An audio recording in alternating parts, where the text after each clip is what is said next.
Hello, na umaga mga boss kulitos. Samahan niyo po akong magtanim. Yan. Let's go pansin, nakita niyo na po ang dami ko na natanim.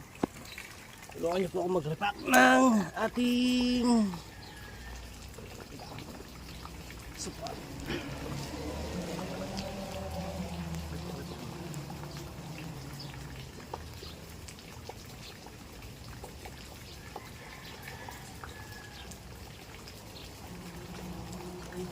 Magtanim ay di biro, maghapong nakayuko, di ba lang makatayo.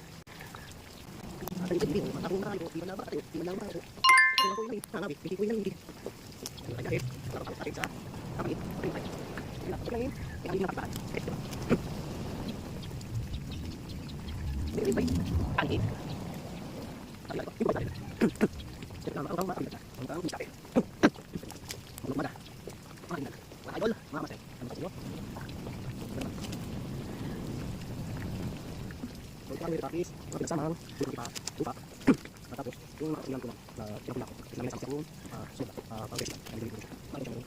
So, yung mga tayo ng practice. Pasok na po kung practice. Sili. Tapos na ito. Ito siya. Okay. May ito siya. So, kung ito po, yung mga practice na practice na. Yung pasok na practice. Hindi nyo lang. Ay, yung subila. Or pick up. Ang kayo doon.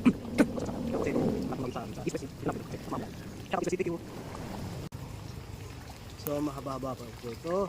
Balikan ko na lang po kayo mamaya pagka ako yung natapos sa pagre-repack dahil ito ay 100 pieces. Bye bye. Hello mga kakulitos, narito na po ulit tayo, nagbabalik at natapos na po yung ating pagre-repack ng long toy sa ating seedling bag. So kung kanina sabi ko yung 100 pieces lang, so masyado akong sinipag, naging 200 pieces dahil makulimlim naman, walang araw at nag-uulan.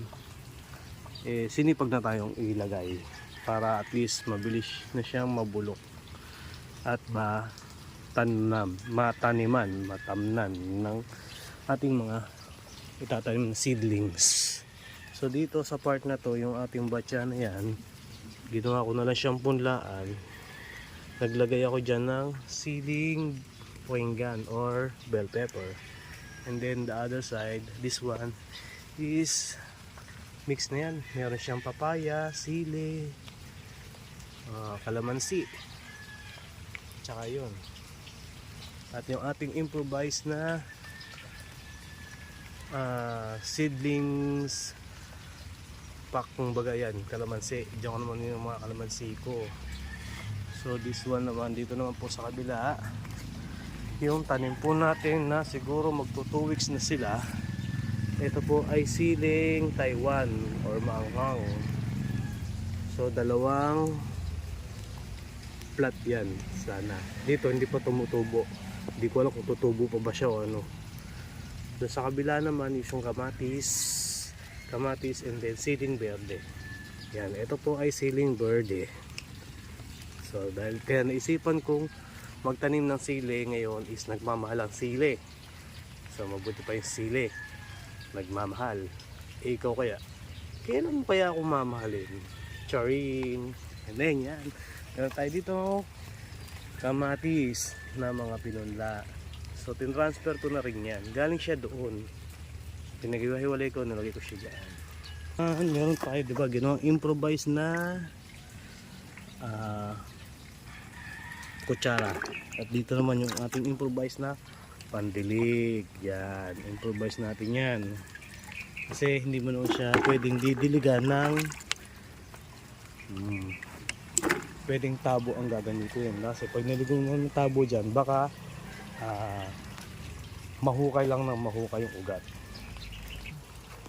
So ito po si Boss Kulitos, nag-iiwan po ng isang mahalagang tagang kapag may itinanim, may aanihin ang kapitbahay.